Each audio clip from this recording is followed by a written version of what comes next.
ఆంధ్ర రాష్ట్రంలో జరుగుతున్నటువంటి అధికార పార్టీ అరాచకాలని, దుర్మార్గాలని, దౌర్జన్యాలని తీవ్రంగా ఖండిస్తూ ఈ దుర్మార్గాలు, దౌర్జన్యాలని ఖచ్చితంగా వైఎస్ఆర్సీపీ తరఫున మేము వ్యతిరేకిస్తూ ప్రజలకు అండగా నిలబడటంలో మేము ముందు ఉంటాం. అందులో ఎటువంటి సందేహం లేదు. ఆ నేపథ్యంలోనే గత 20 రోజుల క్రితం ఉండవల్లి పెనుమాక రైతులు మా నాయకుడు జగన్మోహన్ రెడ్డి గారి దగ్గరికి వచ్చి వాళ్ళ ఇబ్బందులు, వాళ్ళ బాధలు, వాళ్ళ సమస్యలు, పొలాలు అధికార పార్టీ వాళ్ళు లాక్కోవటం అనే విషయాన్ని క్షుణ్ణంగా చెప్పారు. ఆ చెప్పిన దానినే మా నాయకుడు 15 రోజుల వ్యవధిలో పరిశీలించి అన్ని విచారించి వీరు చెప్పిన దాంట్లో వాస్తవాలు ఎంత ఉన్నాయని తెలుసుకున్న తర్వాతనే కమిటీని నిర్ణయించి ఆ కమిటీని వాళ్ళ ఆహ్వానం మేరకు, ఆ రైతుల ఆహ్వానం మేరకు పెనుమాక బొమ్మను తెలియజేశారు. దీంట్లో తప్పు ఏమైనా ఉందా? ఇది ఎక్కడైనా పరామర్శించటం, వాళ్ళకు భరోసా తెలపడం, వాళ్ళకు అండగా ఉంటామని తెలపడం అదేమైనా నేరమా అధికార పార్టీకి? ఆ నేపథ్యంలోనే మా నాయకులు, మాజీ మంత్రులు ఇద్దరు, ఎమ్మెల్సీ గారు, సమన్వయకర్తలు వీళ్ళందరూ కలిసి వెళ్ళారు. ఒక దాదాపు 15-20 మంది, మా ఉంటే 15-20 మంది ఉంటారు. వాళ్ళు రౌడీలా? మీ కళ్ళకి మాజీ మంత్రులు రౌడీలా? ఎమ్మెల్సీలు రౌడీలా? సమన్వయకర్తలు రౌడీలా? మీ హోమ్ మినిస్టర్ గారు చెబుతున్నారు రైతుల మీద దౌర్జన్యం చేయడానికి రౌడీలను తీసుకెళ్ళింది వైసీపీ పార్టీ అని. అసలు రైతుల మీద దౌర్జన్యం చేసే పరిస్థితి ఏ పార్టీ అయినా చేస్తుందా? అది మీకే జరుగుతుంది, తెలుగుదేశం పార్టీకి, అధికార పార్టీకి. వ్యవసాయం దండగని రైతుల్ని క్రాప్ హాలిడే ప్రకటించమని గతంలో చంద్రబాబు నాయుడు గారు చెప్పిన సందర్భాలు చాలా ఉన్నాయి. అది ఇండైరెక్ట్గా రైతు మీద దాడి కదా.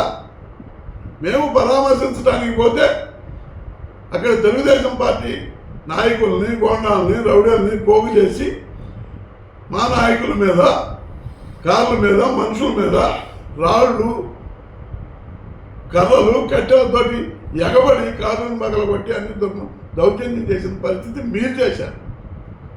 మీరు చేసింది కాకుండా వైసీపీ వాళ్ళే రౌడీలను తీసుకెళ్ళి రైతుల మీద ఎగబడ్డారని మొగుడిని కొట్టి మొగసాలకు ఎక్కినట్టు మీరు సామెతపూర్వకంగా చెప్తున్నారు. ఎందుకు రైతుల యొక్క పొలాల మీద కొండవీటి వాగు నీళ్లు తరలించారు? ఎందుకు రైతుల పొలాల చుట్టూ కందకాలు తవ్వారు?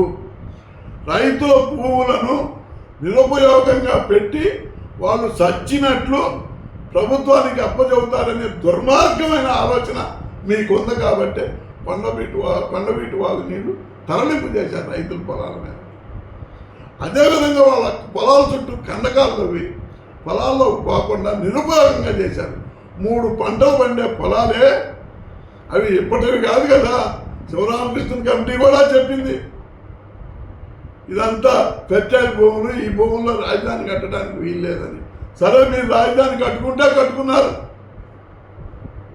మీరు ఎంత రూపాయని 100 రూపాయలుగా చూపించి కట్టినారు. మేము దానికి కూడా మీ అవినీతి బాగోతో మేము తర్వాత తెలుస్తాం, అది వేరే విషయం. ఇవాళ ఉండవల్లి పెనుమాకలో రహదారుల నిమిత్తమే రాజధానికి పోవటానికి కావాల్సినటువంటి భూములు. ఆ రహదారులు 100 మీటర్లు కావచ్చు, 150 మీటర్లు కావచ్చు, 200 మీటర్లు కావచ్చు. అంతవరకు పరిమితిగా తీసుకోండి. ఏ రైతు అడ్డు చెప్పడు, ఏ పార్టీ అడ్డు చెప్పదు. అట్లా కాకుండా భూములన్నీ కావాలంటే తెలుగుదేశం పార్టీ ఏ ఉద్దేశంతో ఈ భూములను ఆ తొత్తులకి ఎవరికి అప్పచెప్పాలనే ఉద్దేశంతో అడుగుతున్నారు. ఈ సందర్భంగా మీరు తెలియజేయాలి ఖచ్చితంగా.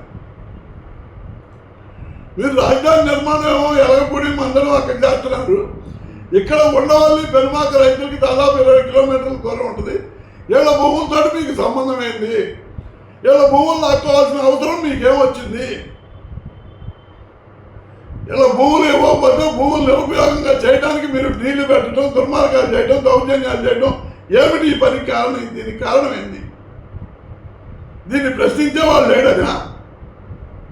వాళ్ళకు అండగా ఎవరు ఉండరనా? కానీ మా పార్టీ ఉంటుంది. మా నాయకుడు జగన్మోహన్ రెడ్డి గారు ఖచ్చితంగా రైతులకు అండగా ఉంటాడు. మేము రైతు కుటుంబంలోంచి పుట్టినటువంటి వ్యక్తులం. ఎవడు భూమి ఎకరం పైన ఎంత బాధ ఉంటుందో మాకు తెలుసు. మీకు ఆ పరిస్థితులు లేవే. మీరెవరు రైతు కుటుంబంలోంచి పుట్టిన వాళ్ళు కాదే. ముఖ్యమంత్రి చంద్రబాబు కానివ్వండి, పవన్ కళ్యాణ్ కానివ్వండి, లోకేష్ కానివ్వండి, అనిత గారు కానివ్వండి, ఈ దుష్ట చతుష్టయం ఎందుకు ఈ దుర్మార్గమైనటువంటి డ్రామాలు ప్లే చేస్తున్నారు?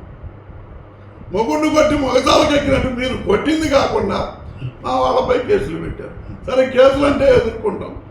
పోలీస్ స్టేషన్కి పోవాలంటే మాకు భయం పడుతుందే.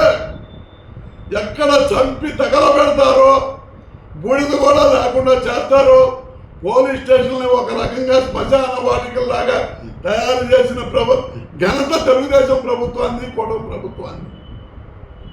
భారతదేశంలో ఎక్కడా లేదు ఒక మనిషిని చంపి బూడిద కూడా లేకుండా చేయటం అనేది. అది నిన్నగాక మొన్న గత వారంలో చూసాం. ఇవాళ ఈ రైతులను కూడా ఆ రకంగా చంపాలా?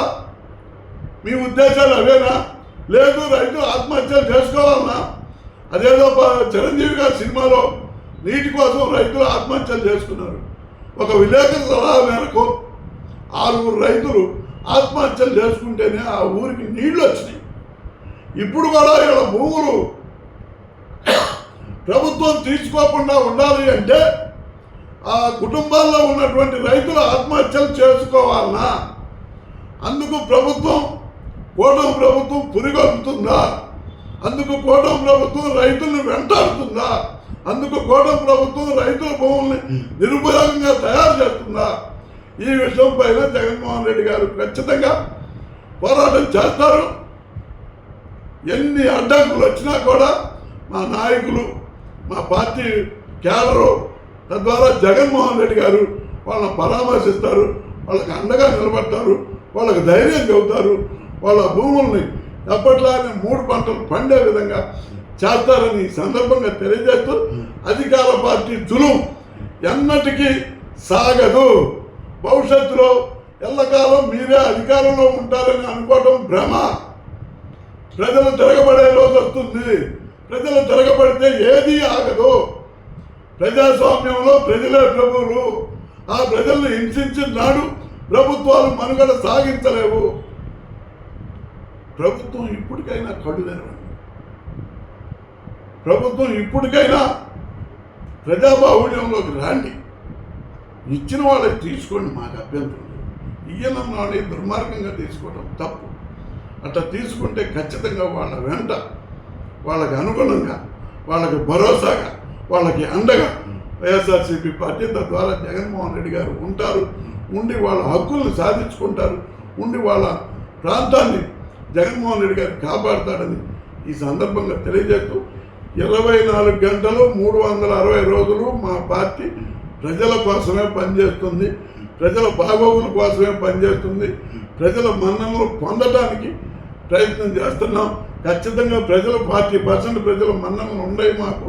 మీరు ఇవాళేదో అధికారానికి వచ్చారని మీ సంక్షేమ పథకాలన్నీ కృష్ణానదిలో వేసేసి భూములు లాక్కోవడం దయచేసి మానుకోండి అని తెలియజేస్తూ, ఈ సందర్భంగా ప్రభుత్వాన్ని ఈ పనులు మంచివి కాదని హెచ్చరిస్తున్నారు.